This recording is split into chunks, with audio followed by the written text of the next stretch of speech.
বাংলা কাহিনী কথায় সকল প্রিয় শ্রোতা বন্ধুকে জানাই সুস্বাগতম। আজকে আপনারা শুনছেন আদিত্য অলৌকিক পর্ব, লেখিকা সায়ন্তনী পুততুণ্ডের কলমে ভৌতিক গল্প অথচ। এটি প্রথম পর্ব। তখন অঝরে বৃষ্টি পড়ছে। জানলা দিয়ে প্রবল জলীয় বাতাস এসে আছাড়ি পাছাড়ি খাচ্ছে কাঠের পাল্লার গায়ে। তার দাপটে পাল্লা দুটো দুমদাম করে ক্রমাগত আছড়ে পড়ছে। বাইরে শুধু নীল ধোঁয়াশা। নীল কুয়াশা মাটি থেকে ধরে ধরে জমে উঠে যেন আকাশ ছুঁয়েছে। নীলাভ অন্ধকারের মধ্যে বুক ছিটিয়ে মাঝে মধ্যে তলোয়ার সানাচ্ছে বিদ্যুৎ রেখা। মেঘাচ্ছন্ন আকাশের বুকে থেকে থেকে যেন শয়তানের ঘোড়ার খুঁড়ের শব্দ ধ্বনিত প্রতিধ্বনিত হচ্ছে।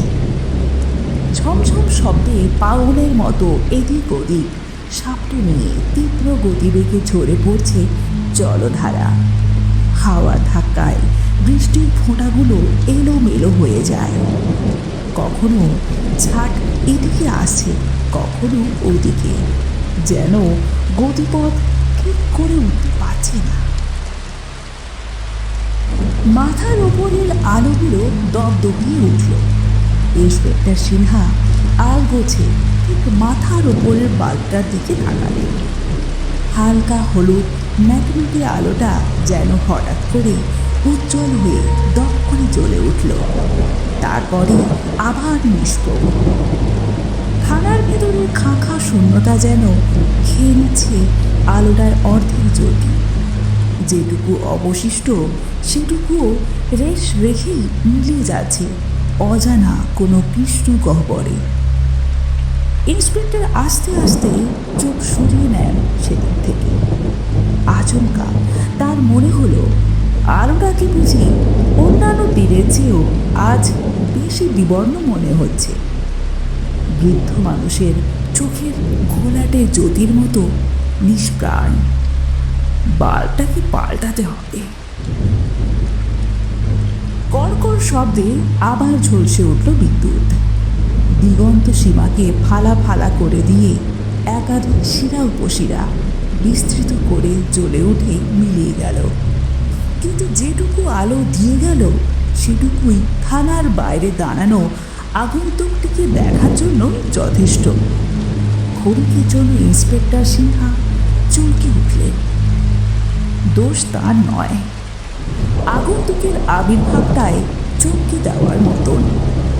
পরকের দেখায় মনে হলো কেউ বুঝি হঠাৎ মাটি ফুঁড়ে এসে দাঁড়িয়েছে থানার দোরগোড়ায়। কোনো মানুষ নয়, বরং আবছা একটা সিলুয়েট, যার কোনো দেহ নেই। অশরীরীর মতো তার ছায়াময় উপস্থিতি অনুভব করা যায়, কিন্তু কায়াহীন। হয়তো এই সাময়িক ভ্রান্তি আরও কিছুক্ষণ থাকত, কিন্তু তার আগেই ভ্রান্তি জাল ভেঙে দিয়ে গুটি গুটি পায়ে ভিতরের দিকে এগিয়ে এসেছেন ভদ্রলোক। ইন্সপেক্টর সিনহা তীক্ষ্ণ দৃষ্টিতে জরিপ করছেন আগন্তুককে। বেশ সম্ভ্রান্ত ঘরের মানুষ বলে মনে হলো, তবে বয়স্ক। পাটের মতো ধপধপে সাদা মাথার চুল বৃষ্টির জলে ভিজে জবজবে। গায়ের সিল্কের পাঞ্জাবিটাও খানিকটা ভেজা। ঠুকঠুক করে অস্ফুট একটা শব্দকে সঙ্গে নিয়ে এগিয়ে আসছেন ভদ্রলোক। শব্দের উৎস তার ডান হাতে ধরা পালিশ করা লাঠি। তিনি একটু এলোমেলো পা ফেলছেন, যেন অতি কষ্টে হাঁটতে হচ্ছে।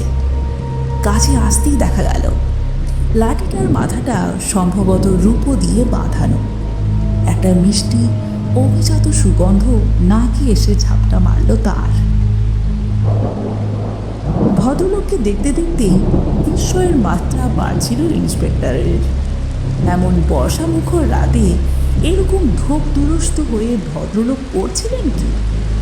তাছাড়া এই ঝড় জলের মধ্যে বুড়ো মানুষটাকে কষ্ট করে লাঠি ঠুকঠুকিয়েই বা থানায় আসতে হলো কেন? কোনো রকম অপরাধ সংগঠিত না হলে তো কেউ এমন দুর্যোগ মাথায় করে থানায় আসে না। ইন্সপেক্টরের ভুরু কুঁচকে যায়। কি কেস? ছেলেমেয়েরা বুড়ো বাপকে বাড়ি ছাড়া করেছে নাকি? সেই রিপোর্ট করতে আসছেন। কিন্তু এ কি অত্যাচারিত অসহায় বুড়ো বাপের চেহারা! দেখলেই মনে হয় রীতিমতো দুধ ঘি মাখন খেয়ে থাকে। বয়স হয়েছে ঠিকই, কিন্তু ত্বকের জৌলুস দেখলেই অবাক হয়ে যেতে হয়। সুন্দর চওড়া কাঠামো, জরা এখনো ভেঙে যায়নি। টান টান রিরু চেহারা, তবে হাঁটাটা একটু অস্বাভাবিক। হাতে ধরা লাঠিটাও অল্প অল্প কাঁপছে। ভদ্রলোকের আগমনে উপস্থিত সাব ইন্সপেক্টর ও হাবিলদাররাও একটু অবাক হয়ে গিয়েছিল। বিস্ময়ের ধাক্কাটা এখনো কাটেনি। ইন্সপেক্টর দেখলেন অনেকগুলো কৌতূহলী চোখ এক দৃষ্টে তাকিয়ে আছে সেদিকে। ভদ্রলোক স্লথ গতিতে এগিয়ে আসতে আসতে হঠাৎ যেন একটু টাল খেলেন। হেড কনস্টেবল রতন তাড়াতাড়ি এগিয়ে গিয়ে ওকে ধরে ফেলেছে। ও ভদ্রলোকের লাঠিটা ধরতে যেতেই গমগমে গম্ভীর স্বরে প্রতিবাদ করলেন তিনি। লাঠিটা ধরবেন না। ভদ্রলোক একটু উত্তেজিত স্বরে বললেন, ওটা এভিডেন্স। এভিডেন্স? রতন কৌতূহলী দৃষ্টিতে তাকায়। ইন্সপেক্টর সিনহা সহ সকলেরই চোখে তখন অগাধ বিস্ময়। দেখছেন না? ভদ্রলোক রতনকে একটু আলগা ধমক দেন। আমি ভিজে গিয়েছি, কিন্তু লাঠিটাকে ভিজতে দিইনি। ওর বাটের ওপর শুকনো রক্তের দাগটাও কি দেখতে পাচ্ছেন না? এটা একটা মার্ডার ওয়েপন। নিয়ে সাবধানে ধরুন। এ তো বক্তব্য নয়, আদেশ। রতন বিহ্বল দৃষ্টিতে ইন্সপেক্টরের দিকে তাকালো। ইন্সপেক্টরও কেমন যেন হতবাক হয়ে গিয়েছেন। উপর্যুপরি বিস্ময়ের ধাক্কায় ক্ষণিকের জন্য তিনিও কিংকর্তব্য বিমূঢ় হয়ে গিয়েছিলেন। লাঠিটা মার্ডার ওয়েপন? কার মার্ডার হলো? তারই রিপোর্ট করতে এসেছেন এই বৃদ্ধ, একেবারে মার্ডার ওয়েপন সঙ্গে নিয়ে। পেশাগত দক্ষতায় প্রায় সঙ্গে সঙ্গে বিমূঢ় ভাব কাটিয়ে উঠেছেন তিনি। কড়া গলায় রতনকে লাঠিটাকে এভিডেন্স ব্যাগে ভরতে নির্দেশ দিলেন।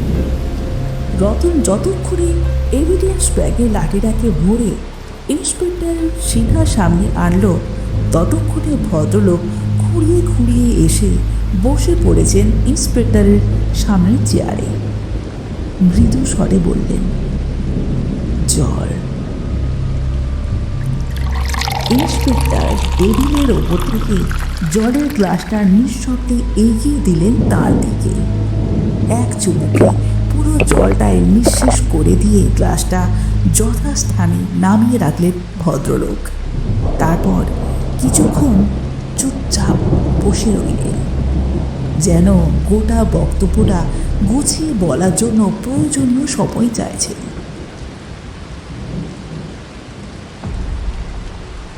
স্যার, উনি ঠিকই বলেছেন।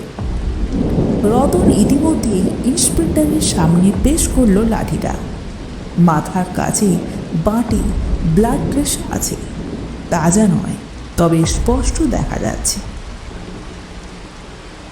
ইন্সপেক্টর সিনহা ততক্ষণে গ্লাভস পরে নিয়েছেন।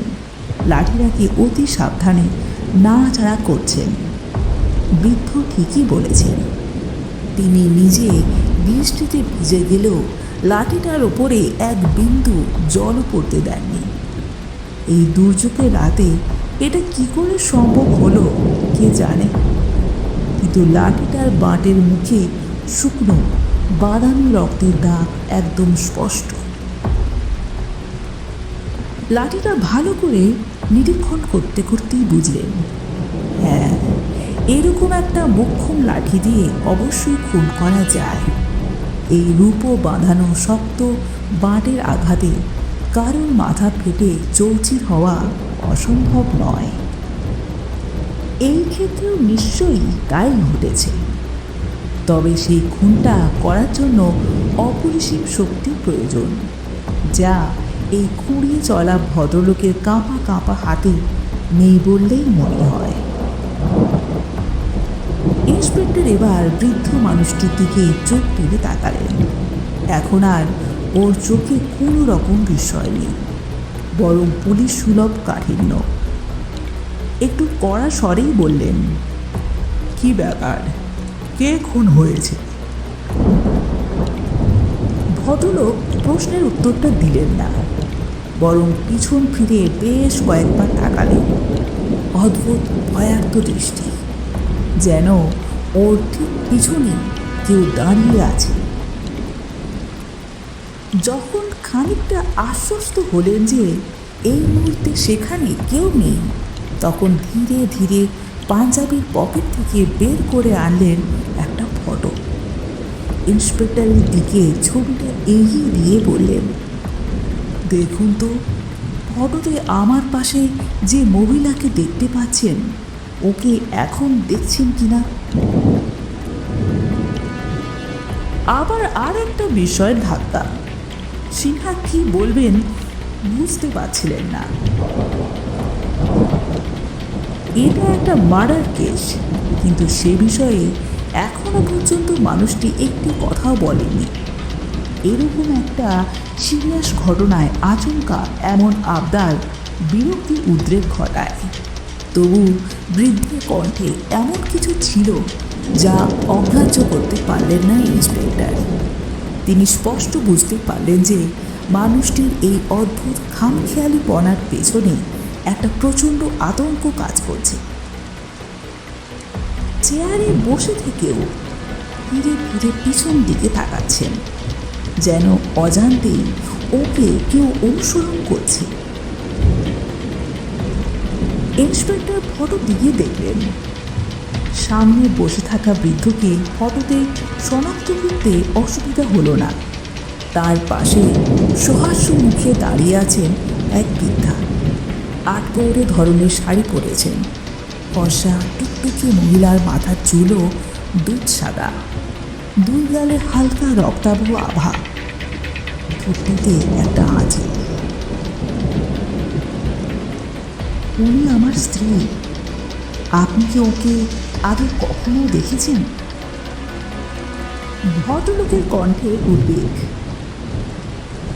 কিংবা এই মুহূর্তে দেখছেন? ইন্সপেক্টর অবাক হয়ে জিজ্ঞেস করলেন বৃদ্ধ ভদ্রলোককে, এই কথার মানে কি? এই অদ্ভুত প্রশ্নের সম্মুখীন হয়ে ইন্সপেক্টর কি উত্তর দেবেন ভেবে পেলেন না। অবাক স্বরে বললেন, আমি ওকে আগে কখনো দেখিনি, আর এখনই বা দেখব কি করে? বয়স্ক ভদ্রলোকটি প্রত্যুত্তরে বললেন, কেন, আমার আশেপাশে ওকে একবারের জন্য কি দেখেননি? উনি কি আমার সঙ্গে আসেননি আমার পিছন পিছন? আতঙ্কে কণ্ঠস্বর কাঁপছে ওর। ইন্সপেক্টরের ধৈর্য প্রায় চূড়ান্ত সীমায় পৌঁছেছে। লোকটা কি পাগল? এই ঝড় জলের রাত্রে ফাজলামি করতে এসেছে, কিন্তু রক্তাক্ত লাঠিটা যে অন্য ইতিহাস বলছে। অথচ ইন্সপেক্টর বিরক্ত হয়ে বললেন,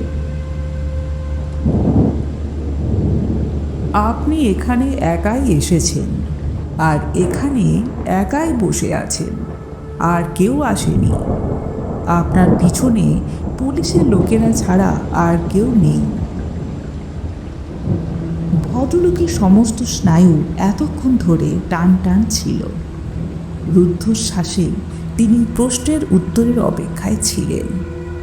এবার যেন খানিকটা শিথিল হলেন, স্বস্তির নিঃশ্বাস ফেলে বললেন, ও ঈশ্বর, তবে সত্যিই খুনটা হয়েছে?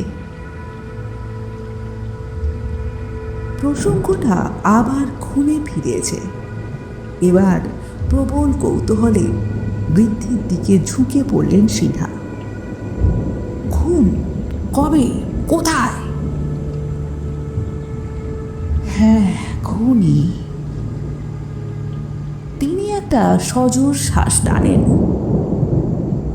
খুন হয়েছে আমার বাড়িতে একদিন আগে, বলে একটু চুপ করে থেকে পরক্ষণে যোগ করলেন, আমি আমার স্ত্রীকে খুন করেছি ওই লাঠিটা দিয়ে। হ্যাঁ, ওটাই মার্ডার ওয়েপন। অথচ ভদ্রলোক আরও কিছু বলার আগেই একটা নীল আলোর তীব্র ঝলকানি কানের পর্দা প্রায় ফাটিয়ে দিয়ে প্রচণ্ড শব্দে বাজ পড়ল। তার ধাক্কায় জানলার কাজগুলো থরথর করে কেঁপে উঠেছে। ইন্সপেক্টর কিছু বোঝার আগেই দুম করে চতুর্দিকটা অন্ধকার হয়ে গেল। পাওয়ার কাট।